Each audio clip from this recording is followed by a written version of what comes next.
आप सभी लोगों को नमस्कार। तो चलिए शुरू करते हैं अपना अगला लेक्चर। हम लोग ज्योमेट्रिकल आइसोमेरिज्म पढ़ रहे थे और ज्योमेट्रिकल आइसोमेरिज्म में हम लोग बात कर रहे थे नोमेनक्लेचर की, जिसमें हम लोगों ने सबसे पहले डिस्कस कर चुका था सिस्ट्रांस नेमिंग। अब हम बात कर रहे थे ईजेड नेमिंग के बारे में। अब ईजेड नेमिंग पढ़ते समय हमारे सामने क्या आया, CIP रूल आया और CIP रूल से हम लोग क्या करते हैं, प्रायोरिटी ऑर्डर डिसाइड करते हैं और उस प्रायोरिटी ऑर्डर को देखकर हम लोग अपनी ईजेड नेमिंग करते हैं। यदि हायर प्रायोरिटी जो ग्रुप्स होते हैं 1 और 1 अगर वो सेम साइड हैं तो इसका मतलब वह Z है, अगर वह अपोजिट साइड है तो इसका मतलब वह E है। इस तरीके से आपको ईजेड नेमिंग हमेशा किसी भी कंपाउंड में देनी होती है। तो हम लोगों ने CIP रूल में जो सबसे पहला रूल पढ़ा था, वो सबसे पहला रूल क्या था याद करो। हम लोगों ने बात की थी कि जो डायरेक्टली अटैच्ड एटम होता है उसका हमें एटॉमिक नंबर देखना है और जिसका एटॉमिक नंबर ज्यादा होता है उसी का वहां पर प्रायोरिटी ऑर्डर भी ज्यादा होगा। उसको मैं नंबर 1 दूंगा जिसका एटॉमिक नंबर ज्यादा होगा और जिसका कम होगा उसको मैं नंबर 2 दूंगा। ऐसा ही काम हमें दूसरे टर्मिनल पे भी करना पड़ता है। नंबर 1 के बाद हम लोगों ने नंबर 2 की बात की थी। नंबर 2 जो पॉइंट था वो क्या था, हमारे पास ये था यदि हमारे पास डायरेक्टली अटैच्ड एटम सेम हो तो सेम के टाइम हमें next point of difference check करना है और हमें नेक्स्ट पॉइंट ऑफ डिफरेंस के लिए सेकंड एटम भी चेक कर सकते हैं। अगर वो भी सेम हुआ तो हमें थर्ड एटम चेक करना पड़ेगा, अगर वो भी सेम हुआ तो हमें फोर्थ एटम चेक करना पड़ेगा। हमें तब तक एटम चेक करने पड़ेंगे जब तक हमें नेक्स्ट पॉइंट ऑफ डिफरेंस ना मिल जाए। क्लियर है? ये 2 पॉइंट बहुत ही सरल थे और इस पर मैंने आपको अभी तक क्वेश्चन भी करवा चुके थे। अब जो तीसरा पॉइंट है ये थोड़ा सा इंटरेस्टिंग पॉइंट है। तीसरा पॉइंट क्या कहता है, इन ऑर्डर टू डिसाइड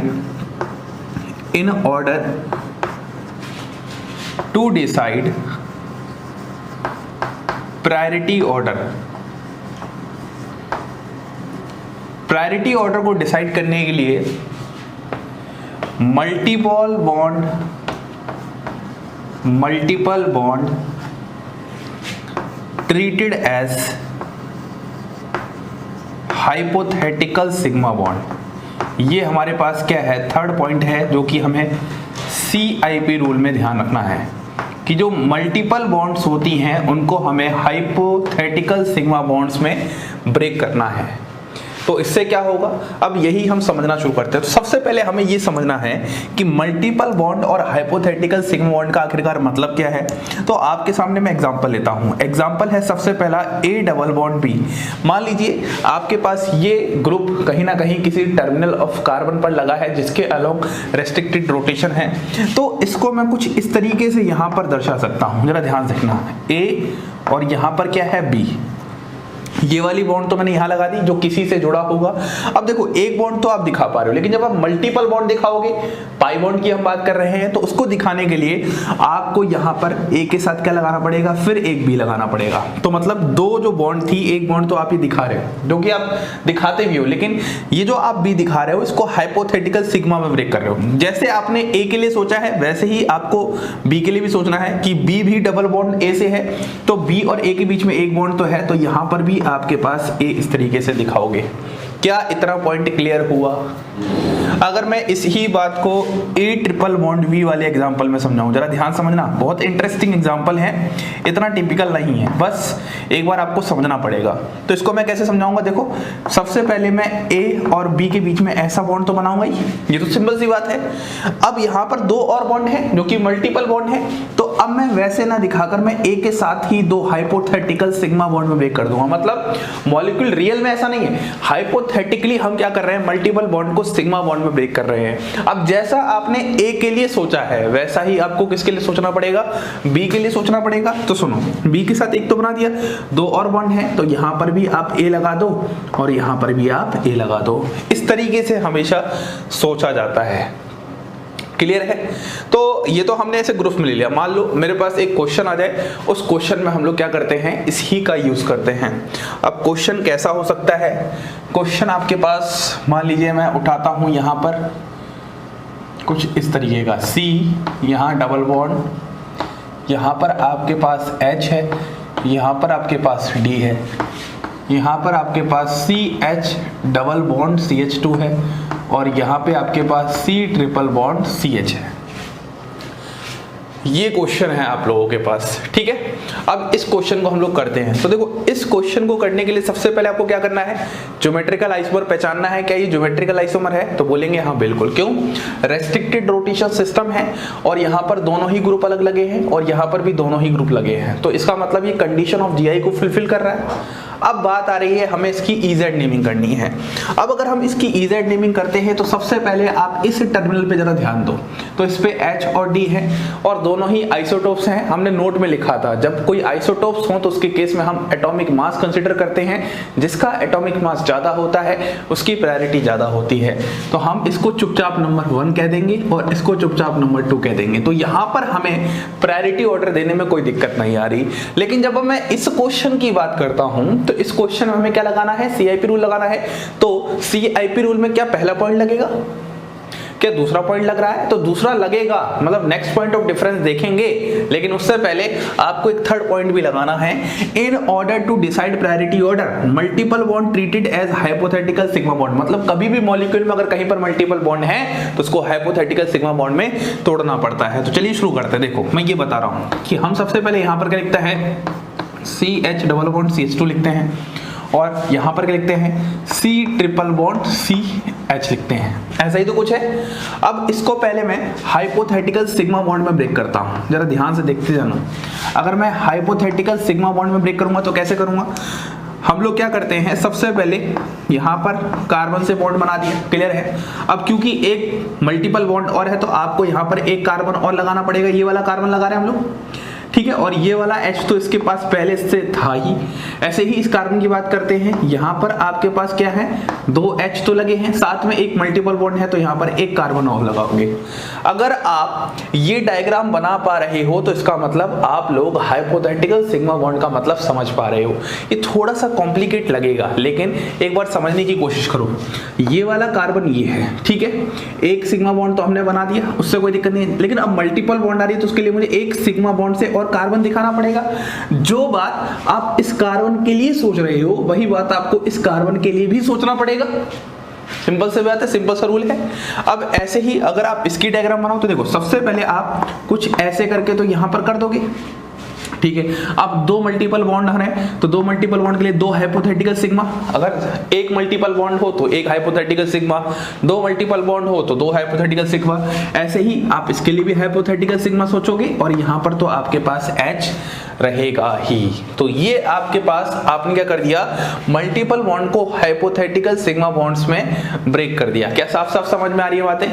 अब अगर ब्रेक कर दिया है तो चलिए क्वेश्चन शुरू करते हैं। बताइए क्वेश्चन कैसे होने वाला है। तो सबसे पहले आपको एटम्स देखने हैं, तो मैं फर्स्ट एटम की बात कर रहा हूं, फिर मैं सेकंड एटम की बात करूंगा और फिर मैं थर्ड एटम की बात करूंगा, जहां पर हमें नेक्स्ट पॉइंट ऑफ डिफरेंस मिल जाए।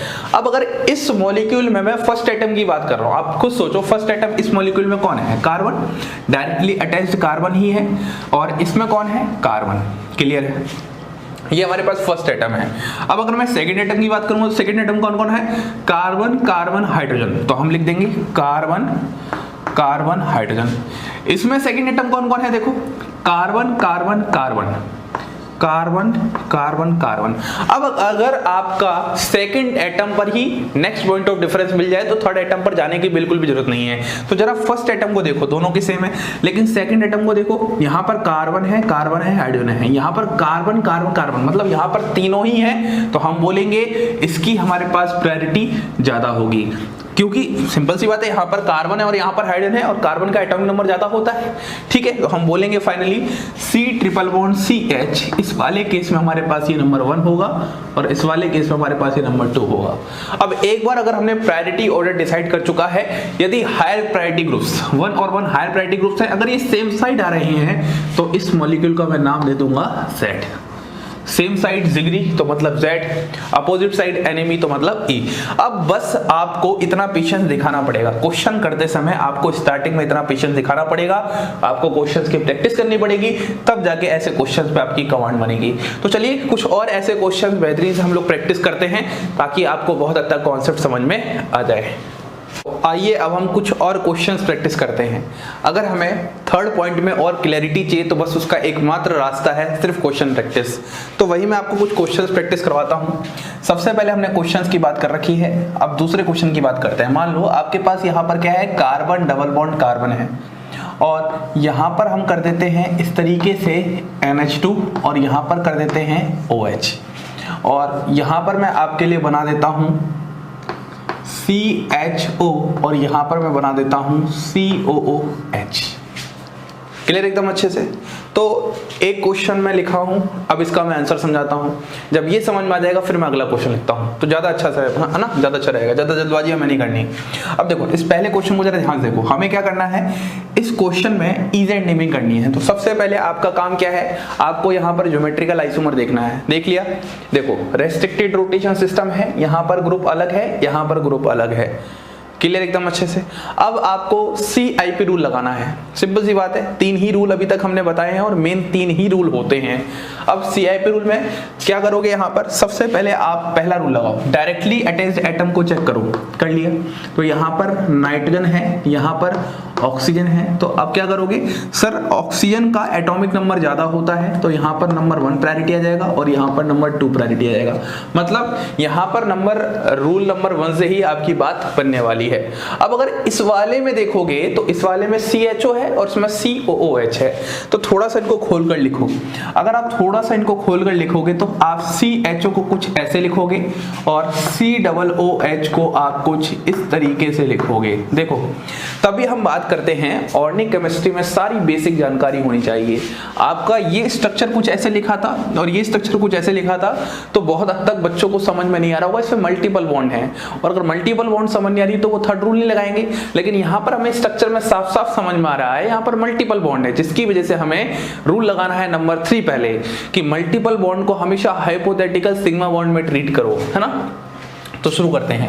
सबसे पहले हमें अगर इसका स्ट्रक्चर ड्रॉ करना है तो अब मेरे साथ दोबारा से आप कोशिश करो। अगर आप कोशिश नहीं करेंगे तो दिक्कतें होंगी, चुपचाप देखना नहीं है। देखो कैसे करेंगे, यहाँ पर सबसे पहले इस तरीके से लिखा कार्बन और यहाँ पर आपने H तो लगा ही दिया। अब देखो मल्टीपल बॉन्ड वाले टर्म को ध्यान दो, आपने एक ऑक्सीजन लगा दिया, इससे कोई दिक्कत नहीं है। लेकिन जब आप दूसरा ऑक्सीजन लगा रहे हो तो दूसरा ऑक्सीजन भी तो कार्बन से जुड़ा होगा ना। देखो कार्बन बनाया, H बनाया, एक सिंगल बॉन्ड ऑक्सीजन लगाया, यहां तक कोई दिक्कत नहीं हो। लेकिन जो एक मल्टीपल बॉन्ड वाला पार्ट है उसको जब मैंने हाइपोथेटिकल सिग्मा से दिखाया तो जिस तरीके से आप कार्बन के लिए सोच रहे हो उसी तरीके से ऑक्सीजन के लिए सोचना है। अरे बोलिए क्या समझ में आया। ऐसे ही अगर मैं इस वाले एग्जाम्पल की बात करता हूं, बताइए कैसे होने वाला है। वही सिंपल सी बात है, कार्बन ऑक्सीजन H, ये वाली बात हमने पूरी कर ली। यहाँ पर एक हमने सिंगल बॉन्ड ऑक्सीजन लगा दिया। अब यहाँ पर जब मैं दूसरा डबल बॉन्ड ऑक्सीजन लगाने जा रहा हूँ तो यहाँ पर इससे क्या आ जाएगा, कार्बन आ जाएगा। बस इतनी सरल सी बात है, आपको इस तरीके से हाइपोथेटिकल सिग्मा में ब्रेक करना है। अब हम बात करते हैं फर्स्ट एटम सेकंड एटम। बहुत हद तक जो आपका नेक्स्ट पॉइंट ऑफ डिफरेंस है वो सेकंड एटम पर ही आ जाता है।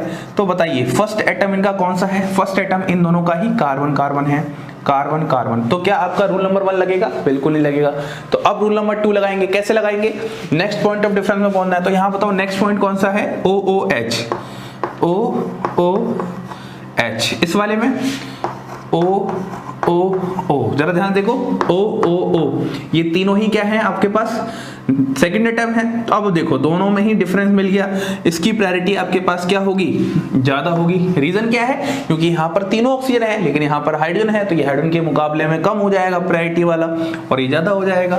तो आप बोलोगे ये नंबर 1 हो जाएगा, ये नंबर 2 हो जाएगा। अब चेक करो दोनों जो हायर प्रायोरिटी ग्रुप्स हैं वो क्या रहे हैं, सेम साइड आ रहे हैं, तो जिसकी वजह से इसका नाम क्या हो जाएगा, Z। बस इतना आसान है ये क्वेश्चन और कुछ भी टिपिकल नहीं है। अगर आप इतनी आसानी से कर पाओगे तो आपको कोई दिक्कत नहीं हो रही है। अब अगर अगले क्वेश्चन की तरफ बढ़ता हूं, बस यही है क्वेश्चन, और क्या क्वेश्चन होते हैं, कार्बन डबल बॉन्ड कार्बन, ठीक है। यहां पर मैं बना देता हूं C ट्रिपल बॉन्ड N, यहां पर मैं बना देता हूं CH डबल बॉन्ड NH। ये दो मैंने ग्रुप्स लगा दिए। यहां पर मैं बात करता हूं CME3 और यहां पर मैं बात करता हूं CH3। है ना। CME3 का मतलब तो आप जानते हो, Me का मतलब मिथाइल ग्रुप्स होते हैं, ये वाला क्वेश्चन है। तो चलिए शुरू करते हैं। कैसे करोगे, फिर से वही बात है, EZ नेमिंग करनी है। तो सबसे पहले एक बार ये चेक कर लो क्या यहाँ GI है। तो देखो रेस्ट्रिक्टेड रोटेशन सिस्टम है, यहाँ पर भी ग्रुप अलग लगा है, यहाँ पर भी ग्रुप लगा है, तो बिल्कुल यहाँ पर GI शो होगी। तो अगर GI शो होगी तो अब आपको प्रायोरिटी देनी है।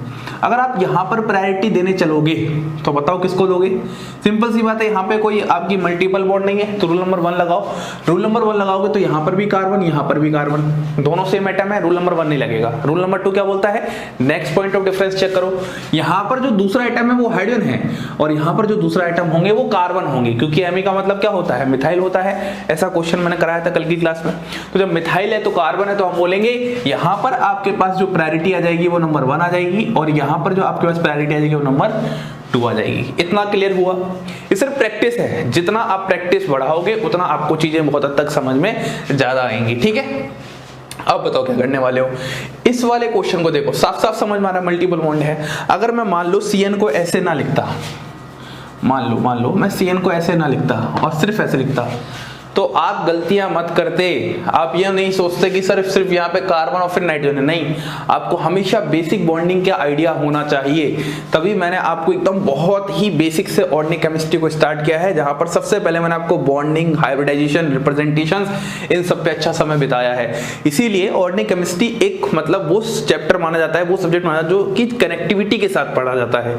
अगर आप कुछ भी एक चीज मिस करोगे तो आने वाले समय में ये चीजें डिफिकल्टीज देंगी, है ना। तो यही देखो, सिंपल सा थोड़ा सा वेरिएशन करने से आपका पूरा क्वेश्चन गलत हो सकता है। तो यहाँ पर क्या हो जाएगा, C111N हो जाएगा। अब बताओ, अब वही क्या बताओ, सबसे पहले क्या करना है, हाइपोथेटिकल सिग्मा बॉन्ड में ब्रेक करना है। तो सबसे पहले आपने इसको लिख लिया और यहाँ पर आपने इसको ऐसे लिख लिया, CH_NH। क्लियर है। अब बताओ कैसे करने वाले हो। सबसे पहले आप इसको हाइपोथेटिकल सिग्मा में ब्रेक करके देखो कैसे करोगे। सबसे पहले आपने क्या किया, कार्बन, यहाँ पर नाइट्रोजन, ये तो होगा ही होगा। अब यहाँ पर मल्टीपल बॉन्ड है, एक नाइट्रोजन यहाँ और एक नाइट्रोजन यहाँ। अब जो आप नाइट्रोजन के लिए सोच रहे हो वो कैसे सोचोगे, सिंपल सी बात है, यहाँ पर आप कार्बन सोचोगे और यहाँ पर आप कार्बन सोचोगे। बोलिए, कुछ समझ में आया, कैसे समझ रहे हो। यहाँ पर कार्बन है, यहाँ पर नाइट्रोजन है, फिर हमने नाइट्रोजन लगा दिया। ठीक है, फिर इस नाइट्रोजन पे भी तो सोचना है कि जो आपने कार्बन के लिए सोचा है, तो कार्बन लगा दिया, ये हो गया। सर अगर हम नाइट्रोजन के लिए ना सोचे तो गलतियां हो जाएंगी। फिर आपका जो थर्ड एटम है वो देखने का तरीका गलत होगा, वहां पर सही नहीं आएगा। इसीलिए अधिकतर लोग तो इसको गलतियां करते हैं बहुत सारे। इस वाले में बात करते हैं, CH_NH। बताइए इस वाले केस में क्या होने वाला है, सिंपल सा, कार्बन यहाँ पर नाइट्रोजन H, ऐसे हो गया। यहाँ पर तो H था ही और यहाँ पर क्या जाएगा, नाइट्रोजन। अरे बोलिए, क्लियर हुआ। यहाँ पर आपके पास क्या जाएगा, नाइट्रोजन। अब जब आपने नाइट्रोजन लगा दिया हाइपोथेटिकल वाला, तो यहाँ से क्या लगा दोगे, कार्बन। सिंपल सी बात है, खत्म हो गया। क्या क्लियर है एकदम अच्छे से। अब आप यहाँ पर एटम चेक करो, तो हम इसका सबसे पहले फर्स्ट एटम लिखेंगे। यहाँ पर सबसे पहले फर्स्ट एटम लिखेंगे और यहाँ पर हम लोग लिखेंगे सेकेंड एटम। बताइए क्या होने वाला है इस क्वेश्चन में, सोच समझ के बताइएगा। बोलो कैसे करोगे आप लोग। अगर हम यहाँ पर सोचें तो हम लोग इसको ऐसे सोच सकते हैं, सबसे पहला आइटम इनका क्या है, कार्बन, इसका भी क्या है, कार्बन। सेकेंड आइटम इसका क्या है, नाइट्रोजन, नाइट्रोजन, नाइट्रोजन। इसका सेकेंड आइटम क्या है, नाइट्रोजन, नाइट्रोजन, हाइड्रोजन। बस क्लियर है, खत्म हो गया। अब यही सेकंड एटम से समझ में आ रहा है, यहाँ पर तीनों नाइट्रोजन है और यहाँ पर दो नाइट्रोजन एक हाइड्रोजन है, तो हम बोलेंगे इसकी प्रायोरिटी ज्यादा होगी, तो इसको हम नंबर 1 कह देंगे, इसको हम नंबर 2 कह देंगे। 1 1 सेम साइड आ गए, तो हम बोलेंगे यहाँ पर भी हमारे पास क्या जाएगा, Z आ जाएगा। उम्मीद करता हूँ क्वेश्चन करने में मजा आ रहे होंगे ना, बहुत अच्छे लेवल के क्वेश्चन है सारे के सारे। बस यहीं से धीमे धीमे आपका सफर आगे बढ़ जाएगा और आप टिपिकल से टिपिकल क्वेश्चन बहुत ही आसानी के साथ कर पाएंगे। ऐसे ही अगर मैं बात करता हूँ, यहाँ पर आपके पास है CCl3 और यहाँ पर आपके पास है CMe3 और यहाँ पर आपके पास है PH और यहाँ पर आपके पास है एक सिंपल सा साइक्लोहेक्साइल ग्रुप। ये भी एक अच्छा क्वेश्चन है, इस क्वेश्चन की हम बात करते हैं। बताइए कैसे होने वाला है, सोचिए पहले एकदम अच्छे से। अब तो बहुत कुछ अच्छे से सिखा दिया, अब वो पुरानी बातें बार बार रिपीट नहीं करना। सबसे पहले इन दोनों की बात करते हैं। यहाँ पर दोनों का जो फर्स्ट एटम है वो क्या है आपका कार्बन है, लेकिन सेकंड एटम को जब चेक करोगे तो यहाँ पर क्या है क्लोरीन है और यहाँ पर क्या है कार्बन है। तो आपको पता है क्लोरीन का एटॉमिक नंबर ज्यादा होता है तो उसकी प्रायोरिटी ज्यादा होगी, तो हम बोलेंगे ये हमारे पास नंबर 1 आ जाएगा, ये हमारे पास नंबर 2 आ जाएगा। बस खत्म हो गया। इसमें प्रायोरिटी में तो ज्यादा दिमाग नहीं लगाना। अब इस वाले केस में बताओ, इस वाले केस में थोड़ा सा बना के देख लेते हैं। पीएच, यहाँ पर क्या है हमारे पास पीएच और यहाँ पर हमारे पास क्या है साइक्लोहेक्साइल, यही तो है। तो एक बार थोड़े से दोनों के एटम्स को खोल के शुरू करते हैं, दोनों के एटम्स बनाना शुरू करते हैं। पीएच को मैं अगर और अच्छे से ब्रैकेट में दिखाऊं तो पीएच आपके पास कुछ ऐसा होता है इस तरीके से और यहाँ पर इस तरीके से, और ये आपके पास साइक्लोहेक्साइल होता है। अब दोनों की बॉन्डिंग को हमें समझना है। देखो अगर मैं सबसे पहले इसकी बॉन्डिंग को समझाने चलूँ तो इसकी बॉन्डिंग हम कुछ इस तरीके से समझ सकते हैं। ये हमने बनाया, ये वाला ग्रुप लगा दिया। अब देखो, अब यहाँ पर जब हम कार्बन की बात कर रहे हैं तो ये कार्बन यहाँ है, लेकिन जब डबल बॉन्ड की बात करोगे तो एक कार्बन और यहाँ पर लगाना पड़ेगा, सिंपल सी बात है, एक कार्बन और लगाना पड़ेगा। ऐसे ही अगर आप इस कार्बन की बात कर रहे हो तो 2 सिग्मा तो आपने लगा दिया, एक तो H ऑलरेडी पहले सब पे H लगा है। सबसे पहले आप ये चीज़ सही करो, ऐसे बहुत टिपिकल हो जाता है। मैंने H अपने घर से लेके नहीं आया भाई, H पहले से ही लगा है। अगर H पहले से ही लगा है तो उसको लगा रहने दो। तो सब पे आप पहले H लगा लो, सब पे आप पहले H लगा लो। जितना आप सरल बना सकते हो शुरुआत में उतना बना लिया। अब ये डबल बॉन्ड है तो इस डबल बॉन्ड के लिए यहाँ पर भी एक कार्बन लगा दो, क्योंकि मल्टीपल बॉन्ड को हाइपोथेटिकल सिग्मा बॉन्ड में ब्रेक करना होता है। ऐसे ही ये डबल बॉन्ड है तो एक तो कार्बन यहाँ आएगा और एक कार्बन यहाँ आएगा। ऐसे ही ये डबल बॉन्ड है, एक कार्बन यहाँ आएगा, एक कार्बन यहाँ आएगा। बस खत्म हो गया, यही स्ट्रक्चर बन गया। जो पहले मल्टीपल बॉन्ड वाला दिख रहा है वो अब आपको हाइपोथेटिकल सिग्मा में दिख गया।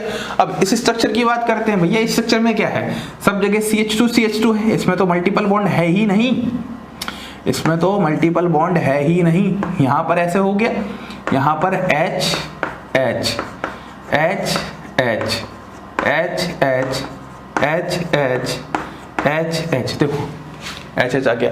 अब वही फिर से बात करते हैं, इसका फर्स्ट एटम क्या है, सोचो सोचो सोचो। फर्स्ट एटम इसका क्या है, कार्बन है, इसका भी क्या है कार्बन है। जरा ध्यान से देखो, ये देखो, ये देखो। सेकंड एटम सोचो, सेकंड, यहाँ पे ट्विस्ट आ जाएगा। सेकंड एटम देखोगे तो देखो कार्बन कार्बन और देखो ये भी तो कार्बन है, तो आप देखोगे कार्बन कार्बन कार्बन। यहाँ पर देखो बहुत ध्यान से देखना है, गलती नहीं करनी है। ये कार्बन और यहाँ पर तो H लगा है तो आप बोलोगे कार्बन कार्बन H, बस खत्म हो गया। तो इसी की प्रायोरिटी ज्यादा होगी। अगर इसकी प्रायोरिटी ज्यादा होगी तो हम इसको नंबर 1 कह देंगे, इसको नंबर 2 कह देंगे। अरे वाह, तीनों क्वेश्चन में Z आ रहा है आंसर।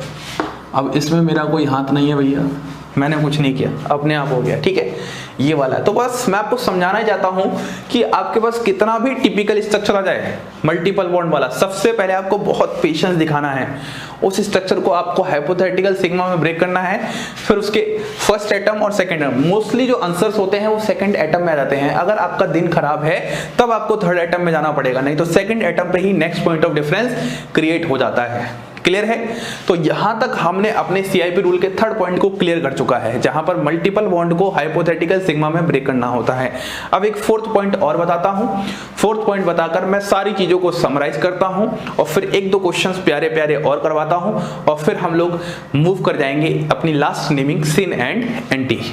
तो आइए अब हम बात करते हैं क्वेश्चंस की तरफ। ठीक है, हम लोगों ने सबसे पहले एक बार लास्ट पॉइंट और समझना है EZ का, फिर मैं आपको 1-2 क्वेश्चंस और करवाता हूं। देखो, अगर मैं सबसे पहले बात करता हूं कि EZ नेमिंग में हमारे पास टोटल कितने पॉइंट्स हैं, तो आप बस दिमाग में रखना हमारे पास टोटल 4 पॉइंट है, जिसमें हमारे पास जो सबसे पहला पॉइंट है वो क्या था, याद करो। सबसे पहला पॉइंट था जहां पर डायरेक्टली अटैच्ड एटम पर क्या होना चाहिए, एटॉमिक नंबर चेक करना है। एटॉमिक नंबर चेक करने के लिए जिसका एटॉमिक नंबर ज्यादा वहां पर आपका क्या होगा, प्रायोरिटी ज्यादा। जहां पर एटॉमिक नंबर कम वहां पर प्रायोरिटी कम। ये पहला पॉइंट बहुत सिंपल है।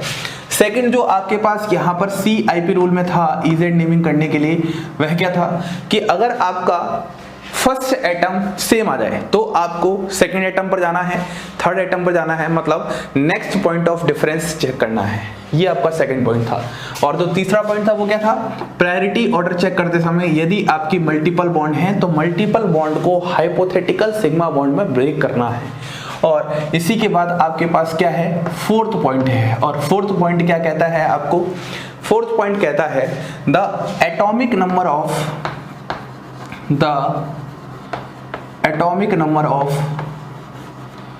Loan pair is taken as 0। जो लोन पेयर होता है उसका एटॉमिक नंबर जो होता है उसको 0 माना जाता है। Therefore loan pair is always junior group. इसीलिए लोन पेयर को हमेशा जूनियर ग्रुप की तरह ट्रीट किया जाता है। तो ये टोटल आपके पास 4 पॉइंट्स होते हैं। और फर्स्ट पॉइंट के मैंने नोट में भी बात की थी। नोट में हमने क्या बात की थी, यदि आपके पास आइसोटोप्स आ जाए H D T तो इनके केस में तो एटॉमिक नंबर सेम होता है, तो इसके लिए आप यहाँ पर एटॉमिक मास कंसीडर करोगे और जिसका एटॉमिक मास ज्यादा है वहां पर उनका प्रायोरिटी ऑर्डर ज्यादा होता है। तो कुल मिला के ये सारी बातें होती हैं जो कि CIP रूल के अंदर आती हैं। और CIP रूल अगर आप जान जाओगे तो आप EZ नेमिंग बहुत आसानी से कर पाओगे। क्लियर एकदम अच्छे से। बस अब हम लोग कुछ बेहतरीन से 1-2 क्वेश्चंस और देखते हैं, उसके बाद हमारी एक लास्ट नेमिंग है सिन एंटी नेमिंग, उसको डिस्कस करते हैं। मान लीजिए क्वेश्चन में उठाता हूं, अब थोड़ा स्पीड में आपको बढ़ाना पड़ेगा। क्वेश्चन आपका क्या है, क्वेश्चन है आपका कार्बन डबल बॉन्ड कार्बन, ठीक है।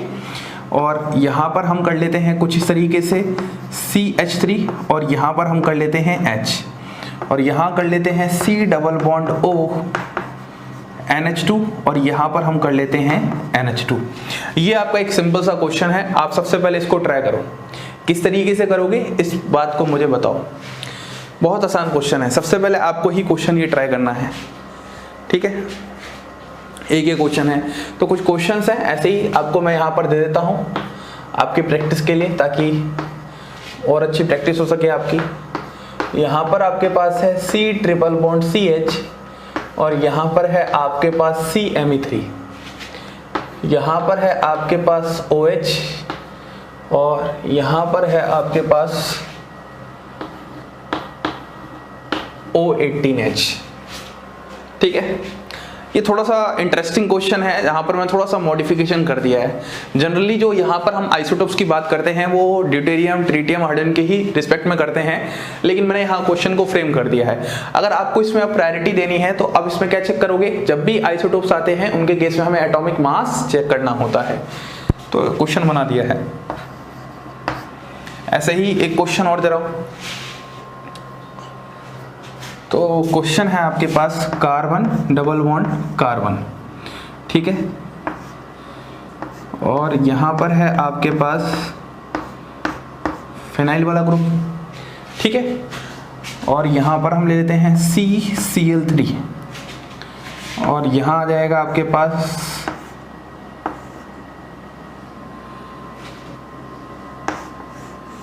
इस तरीके से।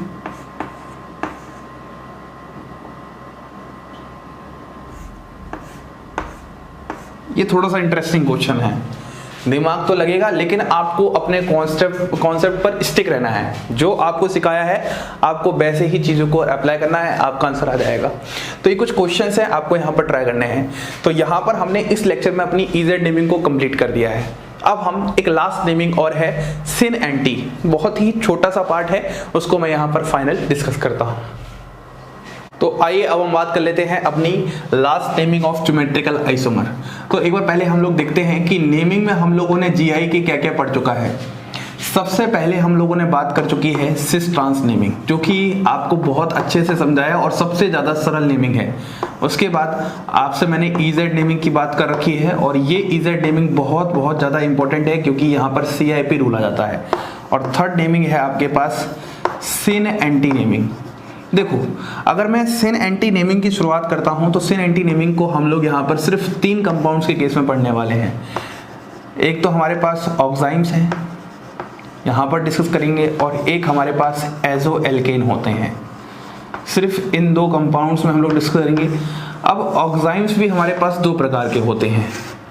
एक तो वह ऑक्साइम जो एल्डिहाइड से बना होता है तो जिसको हम बोलते हैं एल्डो ऑक्साइम, और एक वो ऑक्साइम जो कि कीटोन से बना होता है जिसको हम बोलते हैं कीटो ऑक्साइम।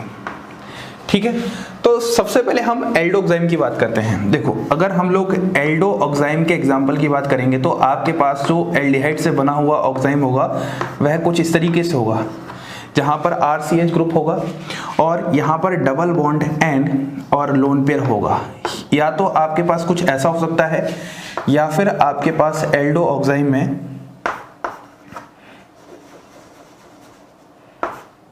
कुछ ऐसा हो सकता है, RCH डबल बॉन्ड N, यहां पर G आ जाए और यहां पर लोन पेयर आ जाए। अब जरा ध्यान से देखो, ये दोनों ही जो ऑक्साइम है वो एल्डिहाइड से बने हैं, लेकिन यहाँ पर एक बात देखने वाली है कि यहाँ पर जो H और ये जो G ग्रुप है वो सेम साइड है, इसीलिए हम इसको बोल देंगे सिन। ठीक है, और यहाँ पर जो H और G है वो अपोजिट साइड है, इसलिए हम इसको बोल देंगे एंटी। बस, इसका कोई ऐसा हार्ड एंड फास्ट रूल नहीं है, बस हमें ध्यान रखना है सिन कब हो सकता है और एंटी कब हो सकता है, ये पहली बात हो गई। अब अगर मान लो हमारे पास एल्डो ऑक्साइम की जगह कीटो ऑक्साइम आ जाए तो यहाँ पर थोड़ा सा पार्ट टिपिकल हो जाता है। कीटो ऑक्साइम आ जाए तो कीटो ऑक्साइम के केस में क्या होते हैं, दोनों ही ग्रुप होते हैं, सेम भी हो सकते हैं, अलग अलग भी हो सकते हैं, R1 R2 C double bond N, यहाँ पर G आ जाए और यहाँ पर लोन पेयर आ जाए।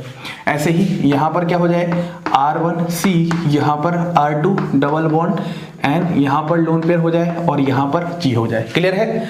अब अगर मान लो मैं यहाँ पर थोड़ा सा स्पेसिफाई करता हूँ कि R1 आपका क्या है, Me है, और R2 आपका क्या है, Et है, तो इसके रिस्पेक्ट में अगर मैं बताऊं ये क्या है, तो देखो ये जो ग्रुप है वो किसके है, R2 के रिस्पेक्ट में ये वाला ग्रुप क्या है, एंटी है।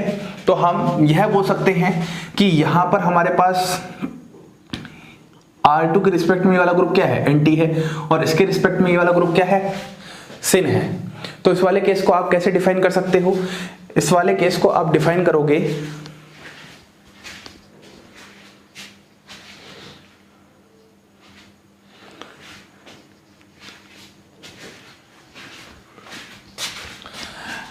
इस वाले केस को आप डिफाइन जैसे करने वाले हो तो आप बोलोगे यहां पर इथाइल